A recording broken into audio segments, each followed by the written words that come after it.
Our kaupapa sort of came out of quite a few conversations that Matt and I have had together around our history in teaching te reo. So I remember the days of School C, where we used to have people coming and sitting with us and assessing our kōrero, talking about a few pitches.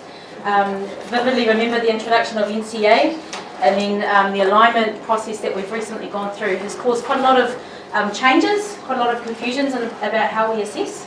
So at the beginning of this year, I re-entered the classroom with huge enthusiasm about creating this amazing teaching and learning program, which had naturally occurring assessment evidence coming out of it to achieve these amazing grades. And so here today, I'm really just wanting to initiate a conversation about the things that we've learnt, the things that we're still learning around assessment for NCEA. So it is assessment for NCEA. As cluster coordinators of Waitaha, we've been really lucky to have contact with Judith Hunt, the National Moderator for Te Reo Māori, and we've been able to seek clarification on some of the issues that we're facing, that everyone's facing with assessment for Te Reo Māori. So we want to share those experiences with you in the conversation that we're about to have as a rōpū. So just to come back to just the context of this kupu assessment, for Te Reo Māori there are two types of assessment that we have at the moment, and this is on TKI. There's the set tasks, so there's a task that you give your students that is done in class, there's one date, they do it on that date or they submit it by that certain date, and then that is done, so they do set tasks. Or there's portfolio, and that's a collection of evidence across a period of time. And for this workshop we're going to be focusing on the portfolio as the basis for our discussion.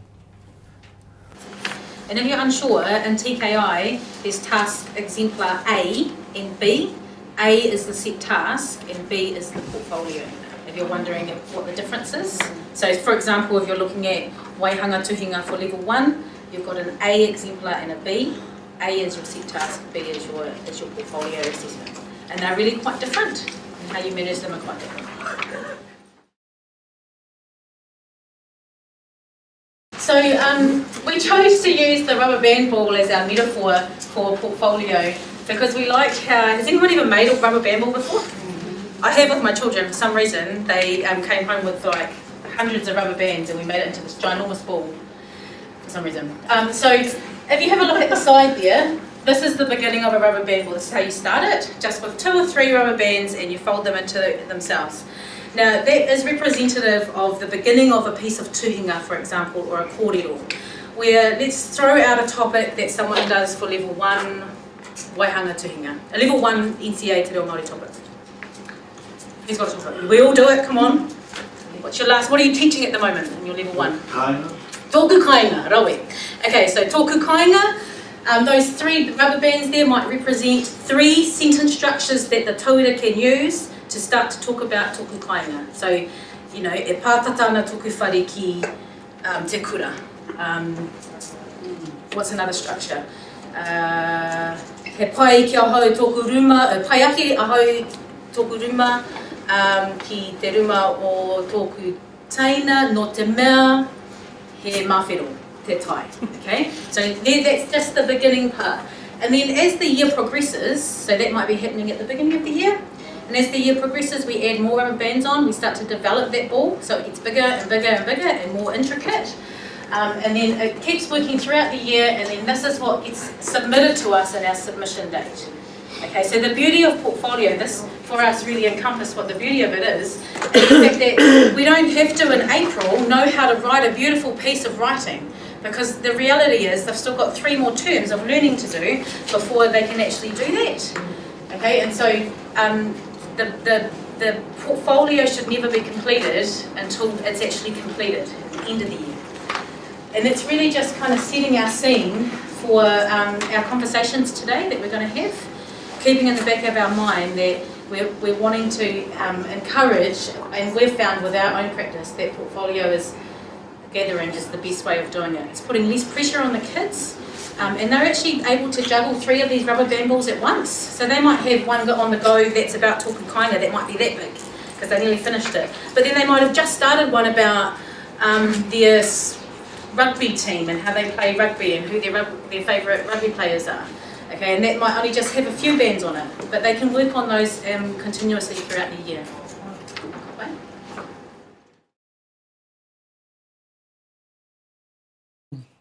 This is just a list of kupu that we're going to refer to throughout this hui.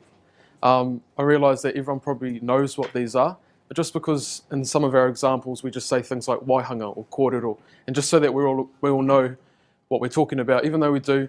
So PN, Principals Nominee, TKI, Te Kete Purangi, kōrero, whakarongo, waihanga, tuhinga. So that can just be any assessment for levels 1, 2 or 3 for Te Reo Māori, and it's obviously the internal one because that's all there is. Evidence, when we talk about evidence, we're just talking about the work that the student submits that can be used to award credits for, or be given credits for. Internal assessment, and we don't really touch on external assessment, but we just thought we'd put that in. Kāhui. So the main chunk of this workshop is actually going to be a discussion within your groups, in groups of 3 single tables or 5, just how you are. So in your groups, in this little pack there are 5 scenarios. So I just want to explain how te tikanga o ēnei kōrero. These scenarios are just randomly made up based on what happens in our classrooms across the mutu. And I have to be honest, a lot of the people in there actually are us. A lot of the things that are happening in there or have happened, we've actually personally experienced. So, yeah. So there's 5 scenarios, and if you can take one each, but maybe we'll probably in the bigger groups just work in pairs on a scenario. So that's what they are, 5 scenarios. Then there's this sheet, and I just want to quickly explain the other metaphor. We've got 3 metaphors for this workshop. The first one was that rubber band. The second one is, which I'll explain a bit later, about te kākono, te whakatipu i te kākono. The third one is this sheet, and this is sort of the main thing of our workshop. So just at the top, we've got our scenarios down the side, and then we've got two metaphors that we've taken from Wakaama. He hoi haipapa, he hoi ko nuke nuke. Now, what you're about to do is you're going to take a scenario, have a read through, and we want you to pick out practices that enhance good assessment practice. The hoi haipapa. So that's the hoi haipapa. So a hoi haipapa is a hoi that is completely perfect. It's straight. There's no kinks. There's no bumps. It's a perfect hoi. And so for the purpose of rowing a waka, that hoi will get you to the place that you want to go. He hoi ko nuke nuke is a hoi that is sort of out of shape. It's bent. It's got some kinks. If you were to use it to row a waka, you will go ka kotiti haere, haere ki wiwi, haere ki wawa. So we just wanted to use those metaphors, that metaphor, to essentially distinguish between practices that enhance good assessment practice, so things that are good for portfolio, for making a portfolio of evidence, and the things that aren't so good, they're less than ideal, things that might hinder good assessment practice for portfolio. So what we're going to do, groups of 5. Obviously this is going to be different because you're not in groups of 5, but in your pair or by yourself, take one of these scenarios. First part is reading it individually. He mahi takitahi. As you're reading on your sheet, either the green one or the one that's in that other handout you've got, just write your scenarios. So if you've got scenario 1, you'll put your answers in scenario 1, that first column, scenario 2, etc., etc. And we just want you to pick out the practices that enhance. So he hoi haipapa, put them in that column, or the practices that hinder good assessment practice. I'm using the word practice a bit too much, but yeah, so that's you've probably got about 10 minutes at max to do this. So it's an individual thing. Everyone should have a scenario. So put your hand high and wide, wave it around if you do not have a scenario in your hand. So ko tā mātou whakaro e pana ki ngā hoi haipapa. So for scenario 1, she identified the resources online and we use them as a rauemi for her or guidance for her teaching and learning process. She followed the 3-task approach in the assessment, and she adjusted the dates, which is always good to do. So if you ever see those TKI, there's a big gap there that says teachers must insert dates, and often some people just submit it without the dates, so that was one good thing. So the hoe ko nuke, she read the original practice tasks from TKI, which wasn't so good because they it then meant that these tasks weren't authenticated, or also authenticated authentic. So that's a really, really big thing, is that your whakarongo, and that's why Judith Hunt, who's the National NCEA moderator, is doing a whole workshop on how to adjust the whakarongo tasks. We cannot use them directly off TKI, okay, because the kids can access them and all the answers. And changing hone to mere doesn't mean okay? And so that was pretty much our main thing, is that they're just templates, those TKI ones, and that you should always go in and adjust them. And good teaching practice tells you that you should go in and adjust it for the, you know, what you're actually teaching with your kids and the akona that are in front of you. So. Hi Papa, small regular opportunities to kōrero over the year. Fantastic length of opportunities to revisit the work. Instructions given about usage of cue cards, and there was some debate about how good cue cards are or not. But for me, it's a great idea to get buy-in from everyone in the class, even though there are those that would be really struggle to stand in kōrero. At least it gives them something to build on, and then everybody's doing it, sort of thing. And this one was not tracking or lack of storage for assessment, the cramming in of work, and only use of one piece of evidence instead of 3. Yeah. From this one here, I think cue cards is a huge thing. It's got, I think it's about having a conversation with yourself or with others around you about what a cue card actually is. Yeah. Because you can get excellence from having cue cards, as long as you're using them as cue cards. Yeah. Not reading them. As soon as you're reading them, it's actually not even a kōrero task, it's a reading task.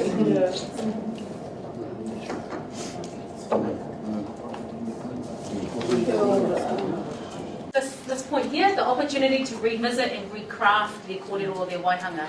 Okay, they do have that opportunity. It should never be said, you have not achieved because you did your kōrero and it wasn't good enough. Okay, and it's only June. Actually, they've still got another half of the year to be able to get their kōrero good enough to earn those credits. Okay, it's really the beauty of portfolio. So I wasn't aware that they can keep if you are doing a portfolio, yeah. I wouldn't learn that about tuhinga now. Yeah, Kōrero and tuhinga. It'd be nice if the PN knew that as well, because you know, PN's so stuck in this rigid thinking. Because as soon as you say to your PN, actually we're doing a portfolio type of assessment that takes all of that set task dates, you've already done it, there's reassessment blah blah away. No, because actually it's like, they can only resubmit one more time. That's only on set tasks. In whakarongo. Yeah. Yeah. Cool.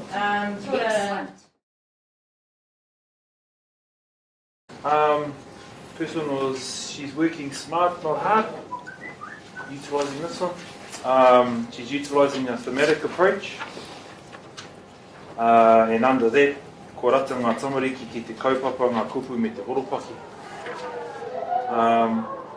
There's also one around knowledge base level. Ki he te kupu me te knowledge base.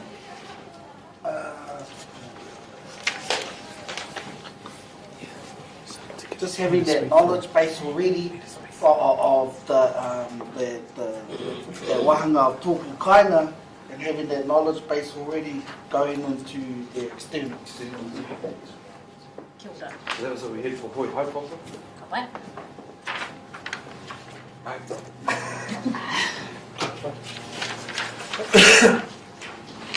I've been hoi in our wakama. So I have to disagree with it. First call it a straight hoi and a crooked run. So I'm not saying it. Just with our hoi ko nuku. One of the things we asked was, is the mahi she's doing, is it compliant? Which also probably touches on, can they be using the same mahi for 2 different wahanga? And then the only other thing we had was the prep mahi that it takes to get all that mahi together for what she was doing on each wahanga, trying to put 2 of the mahi together in the 2 different aroma. We didn't really get to this one. Yeah, we were a bit late on that, but I had another thought that the potential, well, there can be different kinds of languages that you're learning and writing that you're utilising when you're writing versus speaking language. Spoken English is a bit different. And so that's sort of a drawback sometimes. And also it could encourage them to read rather than speak as well. I think the big thing for that one is about it being fit for purpose. If you're reading a piece of reading and it starts with blah blah blah blah blah, this big kōrero that's coming out, it's obvious that it's a kōrero, it's not fit for the right purpose. Waihanga tuhinga is a crafted piece of writing that has a purpose of being read, not listened to. So it's not saying you can't do one piece or both, you just need to give the opportunity once again to rework and recraft. The bones of the kōrero or the tuhinga can still be similar. You can still talk about your whare and how beautiful it is compared to your friend's whare down the road, and you can also write about it, but you do that differently. Okay, so just think that's the fit for purpose is the key thing there. Hi Papa. We've got that she has collected 3 different speeches or evidence, and that she's aware of the students' strengths before they even start her class. So she starts the year off assessing, which is, and that starts them strong. And they all completed their assessments. And then for Hoi Ko Nuke Nuke, even though she started all strong, she's assessed all 3 tasks in the first couple of weeks, and it doesn't allow any kind of improvement or growth. So, yeah, finishing in the first couple of weeks is, and she was a bit dodgy with her assessment conditions, allowing the whānau members to help write the kōrero at home. And because she's chosen the same kaupapa for each task, it's not exploring other language features, so it's kind of limiting the akonga and what they're able to learn and produce. So high papa stuff was it was good prep. There's good prep that goes into preparing for Panuku. We agreed to disagree on one of these points. The help with the tuhi, the scaffolding, yes, definitely in the preparation tasks, but not for the assessment tasks. So this was for manu kōrero, eh? This is using your manu kōrero speech as a piece of kōrero evidence. And we purposely left that to number 5, because it opens a whole can of worms about that, but we're short on time, so we can't even open that. That's good. Cool. Another one is, it says it's got detailed feedback. All our kids need detailed feedback. Another positive was whakatina mai ngā mahi I wahua te rekomanga, using what you learn in class in all aspects. You know, those kind of things come alive for our community. Assessment tasks in place, processes are in place already, so they were just whakatina. With the drop of the camera, I re-record in relationship to that hoi from Ngāpu. He has got a double kick in it, or double hole, is to help with the tuhi, whether it be scaffolding or reflection on authenticness or originals. Next one, which is a pivotal point, is stated over here. Excellent for level 2 kōrero assessment because the speech was much longer than the time. We've got time versus quality, but also excellent, not sufficient, with long time, i.e. kaire whai kiko and taunakitanga evidante kia ora tātou.